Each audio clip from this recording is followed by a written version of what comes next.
Good evening. The Department of Foreign Affairs confirms the death of another Filipino in the armed conflict between Israel and the Palestinian militant group Hamas. In a palace briefing, DFA Undersecretary Eduardo de Vega says the victim was a 49-year-old woman from Negros Occidental who worked as a caregiver. This brings the number of Filipinos killed to 3 since Hamas launched a surprise attack on Israel on October 7. According to De Vega, her family, as well as President Bongbong Marcos, has been informed of her death. The DFA official did not name the victim but says she was killed on Saturday, October 8, the first day of the Hamas attack. De Vega adds she was attending a music festival in the south on the day of the attack. Meanwhile, the reported number of missing Filipinos rises to 4, but De Vega says the 4th reported unaccounted Filipino is still being confirmed. The Department of Foreign Affairs says the number of Filipinos seeking to be repatriated from the Palestinian city of Gaza rose to 92 as the armed conflict between Israel and Hamas continues. In a palace briefing, Foreign Affairs Undersecretary Eduardo de Vega says up to 92 out of 131 Filipinos in Gaza sought repatriation. De Vega says they are working with diplomatic partners to see if the borders surrounding Gaza could be open for humanitarian purposes despite the conflict.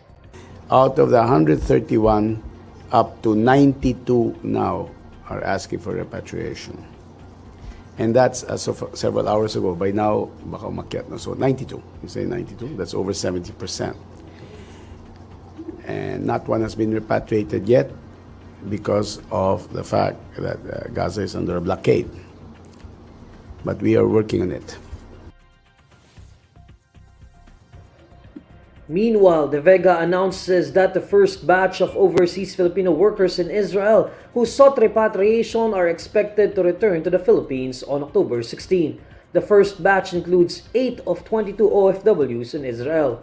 De Vega says their return will be at the expense of the Department of Migrant Workers and the Overseas Workers Welfare Administration. He says of the 22 OFWs that signified to be repatriated from Israel did so for economic reasons worsened by the conflict. As for our kababayans in Israel, there are already some who have indicated that they want to go home, not because they were victimized by the war specifically, but because indirectly, they lost their jobs, or times are hard for them, for economic reasons. Therefore, obviously, aggravated by this conflict. The Edsa People Power Anniversary, which the nation celebrates on February 25, is no longer a holiday in 2024 based on President Bongbong Marcos's proclamation released on Friday. Proclamation number 368 enumerates next year's official national holidays, non-working days, and special non-working days. But the Edsa People Power Anniversary is not on the list for the coming year, even if it has been a special non-working holiday in the past years. The Office of the President says it is not included in the list of holidays for 2024 as February 25 next year falls on a Sunday. It adds there is minimal socio-economic impact in declaring it a holiday as it coincides with the rest day for most workers. Meanwhile, ACT Teachers Party List Representative Franz Castro says the administration's exclusion of the Edsa People Power Anniversary is part of a concerted effort to revise Philippine history.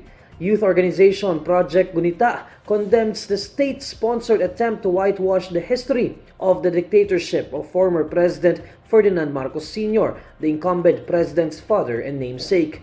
The group points out that the EDSA commemoration this year was marred with confusion as the president transferred the holiday to February 24. It adds that for next year, the administration chose to completely eradicate the EDSA holiday. On February 25, 1986, the EDSA People Power Revolution occurred. It is known to be the bloodless uprising that toppled Marcos Sr.'s 20-year reign marred with widespread corruption and human rights abuses.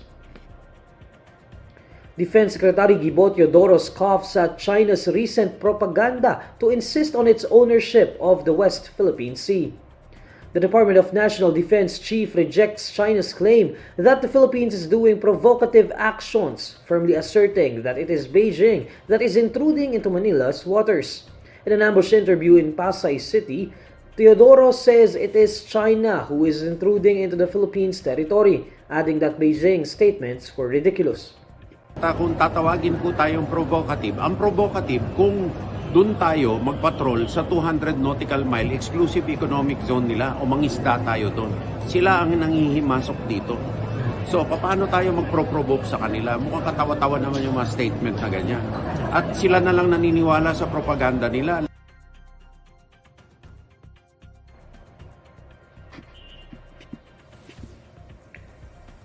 The Chinese government recently said the Philippines should stop making provocations and creating troubles at sea and stop groundless attacks and smears as Manila repeatedly asserts its sovereign rights in the disputed waters.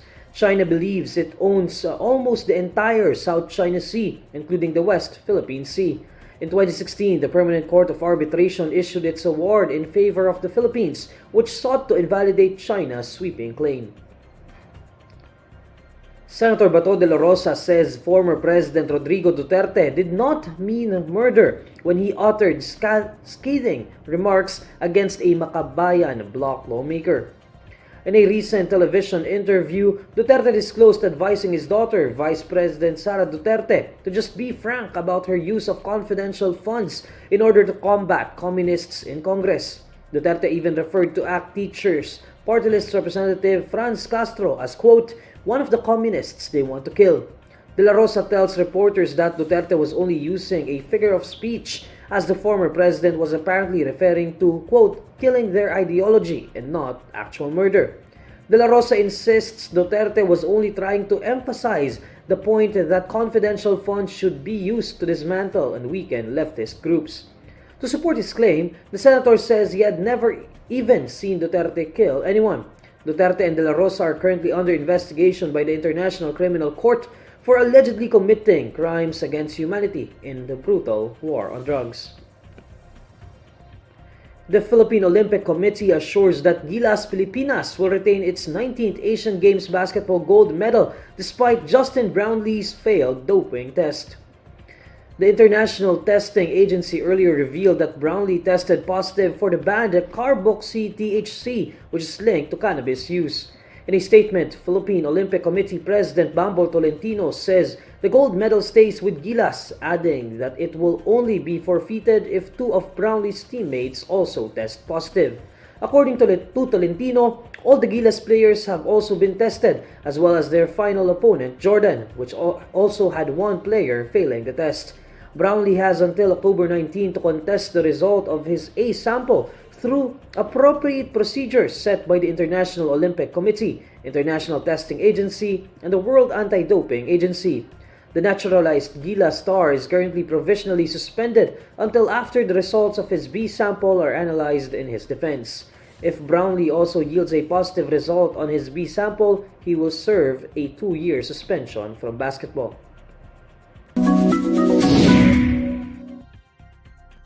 Alamin naman natin ang mainit na balita sa mundo ng showbiz kasama si Pauline Del Rosario ng Bandera. Pauline? Hello Neil at sa mga kabandera natin all over the universe. Heto ang latest chika. Na-diagnose ng Bell's palsy ang isa sa mga miyembro ng Ben & Ben na si Tony Muñoz. Kwento ni Tony sa isang Instagram post, nalaman niyang mayroon siyang Bell's palsy bago pa sila lumipad ng Australia para sa isang show na naganap noong October 8. Ayon sa kanya, paralyzed ang left side ng kanyang muka kaya may pagbabago sa kanyang pagsasalita at pagngiti.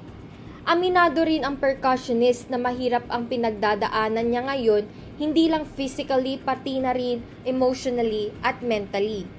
Gayunpaman, lubos pa rin daw siyang nagpapasalamat dahil bukod sa marami pa rin ang nagmamahal at sumusuporta sa kanya, nagagawa pa rin niya ang kanyang trabaho na tumugtog at kumanta. Sabi pa ni Tony, ibinandera niya ang kanyang health update para hindi na raw magtaka o magulat ang fans na makakasalamuhan nila ng banda.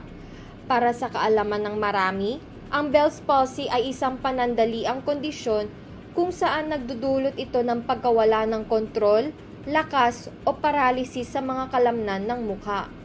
At yan, ang latest bandera chika natin for today. Thank you, Neil. Maraming salamat, Pauline. Here's the latest roundup of today's top stories. Department of Foreign Affairs confirms third Filipino fatality in Israel-Hamas conflict. DFA says 92 Filipinos in Gaza Strip now want to go back to the Philippines. First batch of OFWs in Israel to return to the country next week.